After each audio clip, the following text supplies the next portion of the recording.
While the Marvel Universe is filled with hundreds of superheroes from all kinds of multiversal realities, Iron Man is undoubtedly one of the most popular characters among them. He's pretty much led the Avengers and inspired an entire generation of superheroes within Marvel Comics, and he's been a part of numerous comic runs, video games, animated shows, live-action projects, and more. Based on the Iron Man comics by Stan Lee and Jack Kirby, the Iron Man animated series aired from 1994 to 96 in syndication as a part of the Marvel Action Hour, and it was notorious for covering some of Iron Man's darkest adventures.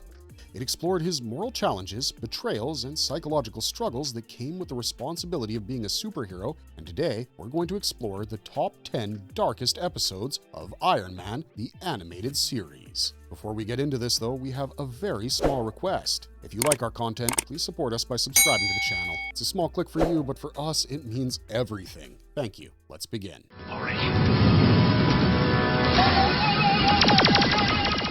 And the sea shall give up its dead. Written by Ron Friedman, And the Sea Shall Give Up Its Dead was the very first episode of the series, and it premiered on September 24th, 1994. Starring Robert Hayes in the leading role as Iron Man, the episode kicked off with a Russian nuclear submarine going missing, while the submarine's crew is hijacked by intruders working for Mandarin. On the other hand, Tony Stark is going about an average day when his armory is seemingly attacked by Mandarin's forces, and he manages to defuse the situation while stating that they need to keep him from getting his hands on Tony's armor. It seems as though the Mandarin has been working on building an invulnerable army, and he's determined to secure Iron Man's armor for the same.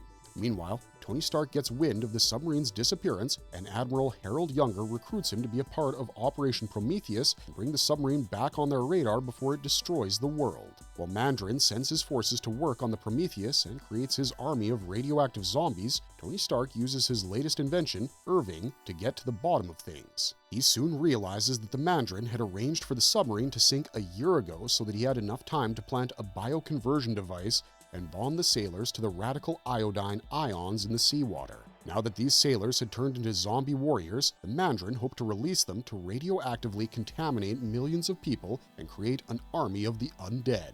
As soon as Iron Man realizes the long-term implications of Mandarin's plans, he jumps into action alongside War Machine and Spider-Woman to blast the zombies to death. Iron Man even uses his repulsors to knock these creatures out and faces a new opponent in the form of Titanium Man before the Mandarin finally admits defeat and retreats while vowing to get his revenge. Attack! That's my kind of order. Copy that. Rejoice! I am Ultimo, thy deliverer. Introducing Ultimo, the second episode of the series, which followed Mandarin, MODOK, and Justin Hammer as they came together to revive the ancient robot and send it on a mission to capture Iron Man. The episode kicks off with the evil trio realizing that Ultimo is sealed in an extinct volcano in Latin America, while the Mandarin gives them a little context about its origins. Even though Justin Hammer believes it might not be wise to bring the artifact to life, MODOK wonders if it could be activated and examines Ultimo's metallic head, while the Mandarin takes matters into his own hands and fires a beam into the sky. This beam soon hits the clouds and is struck by lightning before striking back at the artifact. Unfortunately, this doesn't have the desired effect. Finally, they start removing parts of the robot when Ultimo's eyes start to glow red and he returns to life. While the Mandarin asserts dominance and declares that he is Ultimo's new master, the robot wreaks havoc all around before making his way towards civilization. On the other hand, Tony Stark is immediately looped in to investigate this mysterious robot, and he wastes no time as he wears his Iron Man armor and makes his way to Baja California. By then, Ultimo had already caused a lot of destruction in the surrounding villages, while MODOK, Mandarin, and Hammer tried to bring him under control. While they instruct the robot to destroy Iron Man, Ultimo manages to corner him under his feet and almost crushes him to death when the Mandarin steps in and asks him to stop. He then takes Iron Man to their base in the hopes of learning his true identity and mastering the secrets of the Iron Man armor, while Ultimo continues to stomp his way through the villages and cause mass destruction. War Machine, Hawkeye, and other allies also realize that Ultimo is capable of bringing about the apocalypse with his unreal power, and they do their best to subdue him in the desert while they patiently wait for Iron Man to come up with a solution. He finally teams up with Scarlet Witch to find Ultimo's master switch all the way through a doorway to another dimension, and he turns it off, causing the robot to deactivate and finally fall to the ground. While the Mandarin declares that he will return in the future to reclaim his power, the crew locks up Ultimo in a secure holding lab while Iron Man finally takes a sigh of relief after having saved the day once more. He's firing, Mandarin! You'll rupture the hull and destroy us all! Data in, Chaos Out. Data in, Chaos Out was the third episode of the series, and it dealt with recurring antagonists Mandarin and MODOK as they reappeared after the Ultimo fiasco. The episode deals with a stock market crash in the aftermath of a military warning system failure, and the Mandarin and MODOK immediately jump on this opportunity to make a profit and also turn War Machine against Iron Man. The episode kicks off with a news report about military defense and attack systems going haywire, which causes the stock market to crash. While higher-ranking officials try to make sense of the situation, they learn that an unknown buyer has been profiting from the situation as the scene shifts to MODOK and Mandarin gathering as many Stark satellites as possible. In fact, MODOK even creates a miniature version of himself called ELF, or Elf, and sends it to Earth to find War Machine while Tony Stark plays around with his armor and realizes that it's being engulfed in flames. To make matters worse, his armor seems to be covered in molten xenebrium before returning to normal, and we learn that Tony's involvement in supplying military satellites and worldwide military systems has caused people to wonder if he's profiting from the stock market crash. In fact, the president personally rings Tony up to look into the matter, and Tony even offers to release his financial records to the media to clear his name. Unfortunately, Elf gets his hands on War Machine in the meantime and brainwashes him into advocating for Tony Stark's arrest. This episode was a nail-biter as Iron Man found himself completely helpless while his allies had been manipulated into orchestrating his downfall, and he initially had to give in and accept his fate in a maximum security prison. However, there was no way Iron Man would let the Mandarin win so easily, so he works with Julia Carpenter to get to the bottom of things and defeat Mandarin and MODOK once more.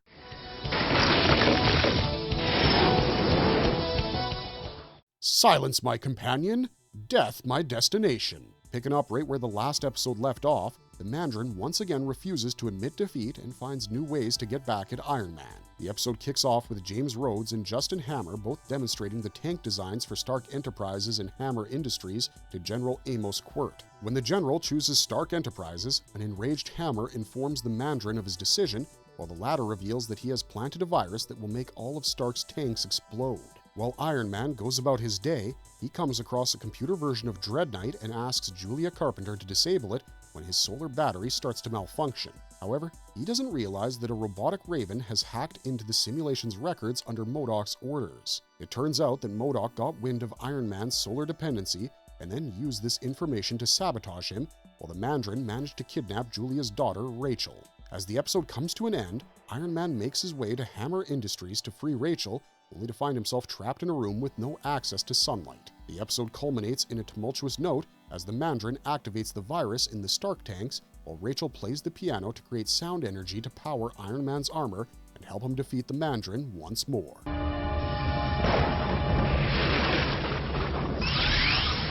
The Beast Within. Kickstarting the second season, The Beast Within was released on September 23, 1995, and marked Nick Fury's first appearance in the animated Iron Man series. The episode followed Fin Fang Foom as he finally betrayed the Mandarin and tried to kill humans with the help of dragons, only to be defeated at the end. While the Mandarin was presumed dead, he did emerge from the depths of destruction and started a new journey to reclaim his lost rings and return to power. On the other hand, Tony Stark encounters Nick Fury and tells him all about the Mandarin's attacks, while Fury helps him understand that this was a joint attack by the Mandarin and Fin Fang Foom. While most of the episode follows Tony Stark's attempts to defeat these opponents, a jet explosion leads War Machine and the others to believe that Tony Stark died. However, Tony Stark finally makes a comeback and explains that he faked his own death to protect the rest of the team from the incoming alien threat known as the Kakar Antharians. At this point, he had been associated with the ForceWorks team, including Scarlet Witch, Hawkeye, Sentry, War Machine, and Spider-Woman, and most of them were furious over Tony's decision to keep them out of the loop.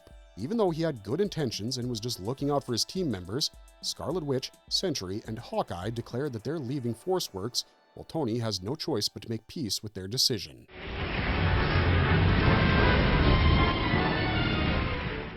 Fire and Rain. In the following episode, Iron Man and War Machine team up in a classic fight against a newly introduced antagonist, Firebrand. This episode focused on War Machine's attempts to face his aquaphobia as he falls into the ocean after an explosion at a power plant. Even though Iron Man saves him, War Machine is traumatized by the experience and he takes some time to recover at Stark Enterprises. In the meantime, Firebrand declares his presence and states that he has been responsible for the power plant's explosion and that he would continue to stir up more chaos. He even demands $10 million in exchange for peace, and Iron Man immediately jumps at defusing these explosions and bringing Firebrand under control. This episode was a classic tale of superheroes finding themselves in a position where they had to race against time to deal with villains who had no qualms about destroying the world. But it's safe to say that Iron Man had a good hold on the situation. He immediately starts inspecting other power plants and even discovers Firebrand's true identity before cornering him and putting an end to his tyranny.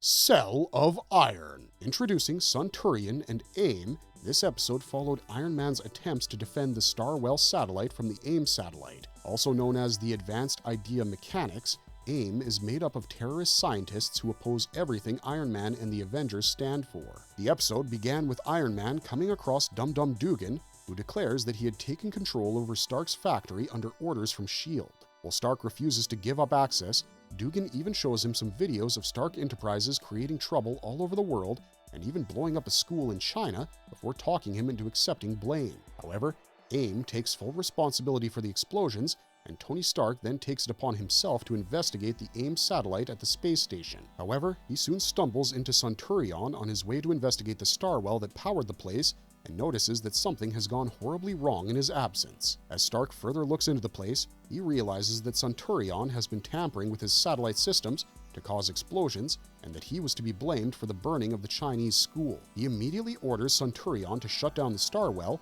and that confrontation gives way to a full-blown fight. However, they soon detect an incoming threat in the form of the tampered AIM ships, and Iron Man and Centurion then have no option but to set their differences aside to prevent the space station from crashing into Earth. In an interesting turn of events, Centurion sacrifices himself to blow up the space station and avoid future mishaps, which clears Iron Man's name and ensures that he's no longer blamed for the explosions. Interestingly, this episode ends with the Mandarin discovering one of his lost rings in his long-standing mission of returning to power.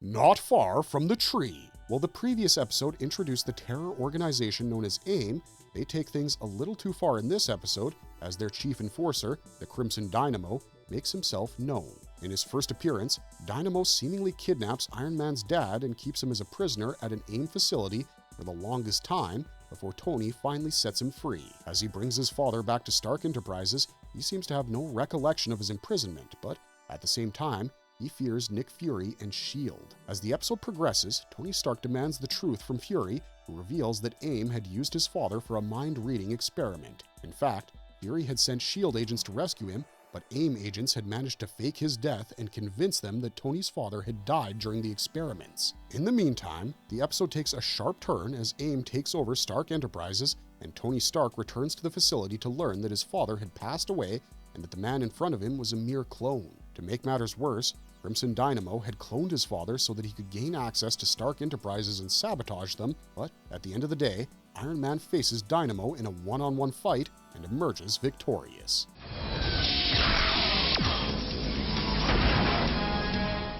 Beauty knows no pain. While Iron Man has faced many opponents over the course of his story arcs, this episode introduces Madame Mask, one of his old flames who turned into an enemy. The episode begins with Julia Carpenter, Iron Man, and War Machine working at a refinery in Egypt when many of the workers get trapped in collapsed tunnels. While Iron Man tries to rescue them, he faces Madame Mask, who reveals that she's on a mission to find the jewel known as the Eye of Isis. She further attacks Iron Man and states that she needs the jewel to heal her scarred face before finally compelling him to find it for her by capturing Julia and torturing her to no end. While Iron Man manages to get his hands on the Eye of Isis, he has a hard time navigating the collapsed tunnels, but he puts on a brave face and gets the artifact back to Madame Mask to ensure Julia's safety. As he hands her the jewel, the Eye of Isis transforms Madame Mask into the Egyptian goddess known as Isis, who immediately starts wreaking havoc, while Iron Man teams up with War Machine and Spider-Woman to put an end to her misadventures.